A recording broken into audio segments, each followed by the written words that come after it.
Hello everyone, welcome again to Lakshya. हम पढ़ रहे हैं डिजिटल इलेक्ट्रॉनिक्स।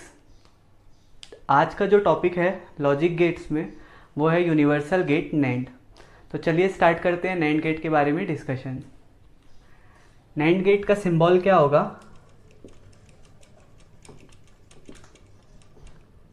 नैंड गेट होता है AND gate followed by a NOT gate.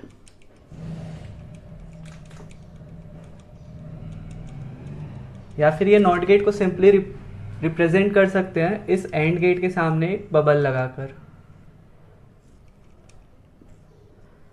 ये है 2 इनपुट नैंड गेट। वैसे ही अगर 3 इनपुट नैंड गेट की बात करेंगे तो उसका सिंबल भी सेम होगा, एक्सेप्ट इनपुट लाइंस जो है वो 3 होंगी। 2 इनपुट में सपोज इनपुट्स है ए और बी और आउटपुट है वाई। 3 इनपुट में सपोज इनपुट्स हैं ए बी और सी और आउटपुट है वाई। तो इस एंड गेट के बाद क्या आउटपुट होगा? एंड गेट का आउटपुट होगा ए डॉट बी, और जब इस ए डॉट बी को हम पास करेंगे नॉट गेट से तो finally we will get Y is equal to A dot B का कॉम्प्लीमेंट। सो आउटपुट एक्सप्रेशन क्या हुआ 2 इनपुट नैंड गेट के लिए? Y is equal to A dot B whole complement. वैसे ही 3 इनपुट्स के लिए y इज इक्वल टू होगा a dot B dot C whole complement. अब ट्रूथ टेबल देखते हैं। 2 इनपुट नैंड गेट्स के सपोज इनपुट्स हैं a और b। ए बी क्या होगा? एंड का आउटपुट, और A B whole complement finally जो आउटपुट है नैंड का वो। तो हम डिस्कस कर चुके हैं कि 2 इनपुट्स के लिए पॉसिबल कॉम्बिनेशंस क्या होंगे? 0 0, 0 1, 1 0 और 1 1। और इसका एंड क्या होगा? 0 0 0 1। अब इस a डॉट बी का कॉम्प्लीमेंट करेंगे तो 0 का कॉम्प्लीमेंट 1 और 1 का कॉम्प्लीमेंट 0। वैसे ही अगर 3 इनपुट्स के लिए देखें तो पॉसिबल कॉम्बिनेशंस क्या होंगे?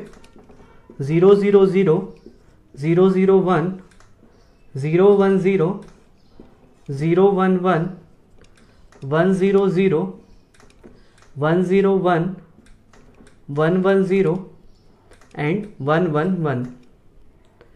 a dot B dot C क्या होगा और a dot B dot C का होल कॉम्प्लीमेंट क्या होगा? a dot B dot C हमने एंड गेट में देख चुका था।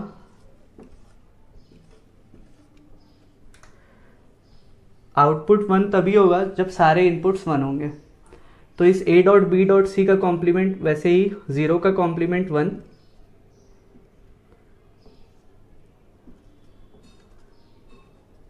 और 1 का कॉम्प्लीमेंट 0।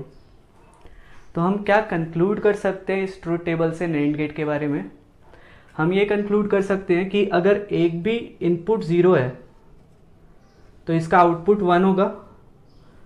सिमिलरली यहाँ पे भी देख सकते हैं अगर एक भी इनपुट 0 है तो इसका आउटपुट 1 होगा। आउटपुट 0 तभी होगा जब सारे इनपुट्स जो है नैंड गेट के 1 होंगे।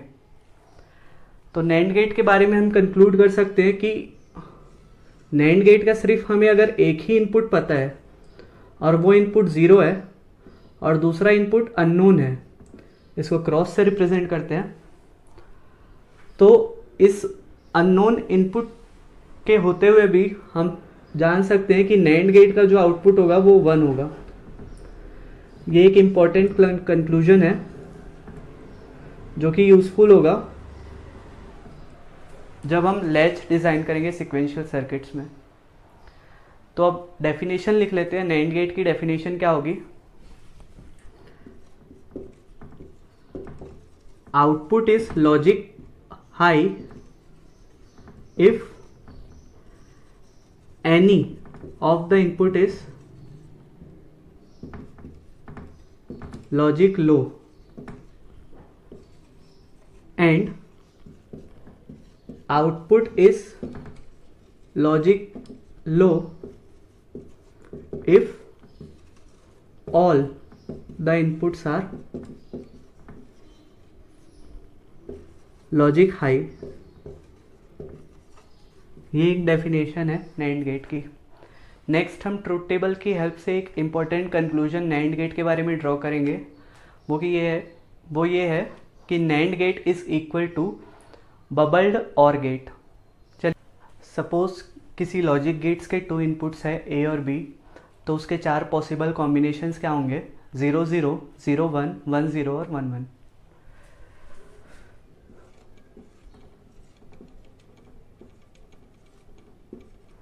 अब इस कॉम्बिनेशंस के अकॉर्डिंग हम इस कंप्लीट ट्रुथ टेबल को फिल करते हैं। इसमें कंपोनेंट्स हैं, हमें ए कॉम्प्लीमेंट और बी कॉम्प्लीमेंट निकालना है। ए कॉम्प्लीमेंट और बी कॉम्प्लीमेंट का और ऑपरेशन परफॉर्म करना है। ए और बी का dot operation means and operation perform करना है, और फिर इस ए और बी का कॉम्प्लीमेंट लेना है। तो ए है 0 0 1 1, तो ए कॉम्प्लीमेंट क्या होगा? 1, 0 का कॉम्प्लीमेंट 1 और 1 का कॉम्प्लीमेंट 0। वैसे ही बी में भी 0 का कॉम्प्लीमेंट 1, 1 का कॉम्प्लीमेंट 0।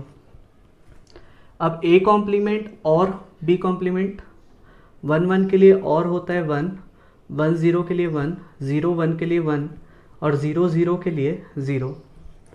ए डॉट बी अगर परफॉर्म करेंगे तो 0 dot 0 is 0, 0 dot 1 is 0, 1 dot 0 is 0 और 1 डॉट 1 इज 1।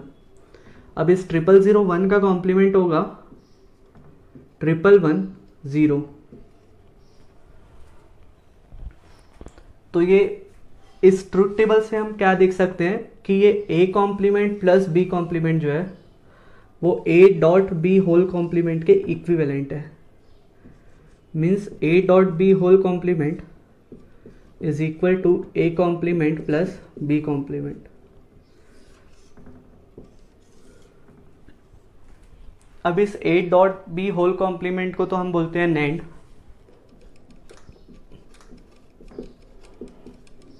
और ये A complement plus B complement का लॉजिक कैसे डिज़ाइन होगा?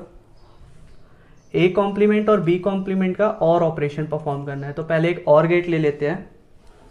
अब इसमें इनपुट्स होंगे ए कॉम्प्लीमेंट और बी कॉम्प्लीमेंट, तो हमें आउटपुट मिल जाएगा A complement plus B complement. अब इस कॉम्प्लीमेंट को अगर हमें रिमूव करना है तो यहाँ पे एक बबल लगाना पड़ेगा, मीन्स नॉट गेट लगाना पड़ेगा, ताकि जब हम यहाँ ए इनपुट दें तो इस बबल से पास हो गए फाइनली इस और गेट को क्या मिले? A complement. सिमिलरली जब हम बी इनपुट दें तो उस बबल से पास होके फाइनली और गेट को मिले बी कॉम्प्लीमेंट। तो चलिए बबल को रिमूव कॉम्प्लीमेंट को रिमूव करके बबल इंसर्ट करते हैं।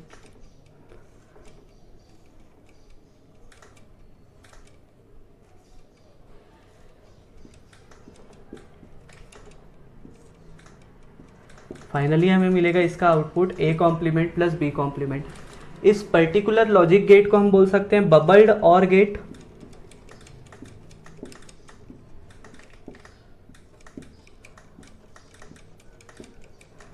बबल्ड और गेट, या फिर अब ध्यान से देखते हैं इसमें, जब हम ए में 0 प्रोवाइड कर रहे हैं तो ये बबल से पास होके और गेट को मिलेगा 1। जब हम बी में 0 प्रोवाइड कर रहे हैं तो बबल से पास होके और गेट को मिलेगा 1। मतलब हम बोल सकते हैं कि जब हम इनपुट में 0 दे रहे हैं तब इस और गेट को इनपुट 1 मिल रहा है, मीन्स इनपुट मिल रहा है, और जब हम इनपुट में 1 दे रहे हैं तब इस और गेट को इनपुट में मिल रहा है 0, मीन्स कोई इनपुट नहीं मिल रहा है। तो हम इस बबल्ड और गेट को बोल सकते हैं एक्टिव लो और गेट। क्यों active low OR gate? Active low क्यों बोले इसको? क्योंकि जब हम इस और गेट को लो प्रोवाइड कर रहे हैं, मीन्स लॉजिक 0 प्रोवाइड कर रहे हैं, तब ये एक्टिवेट हो रहा है, और जब हम लॉजिक 1 प्रोवाइड कर रहे हैं तब ये एक्टिवेट नहीं हो रहा है। ठीक है, तो नैंड गेट इक्विवेलेंट हो गया किसके? NAND gate is equal to active low OR gate या फिर बबल्ड और गेट।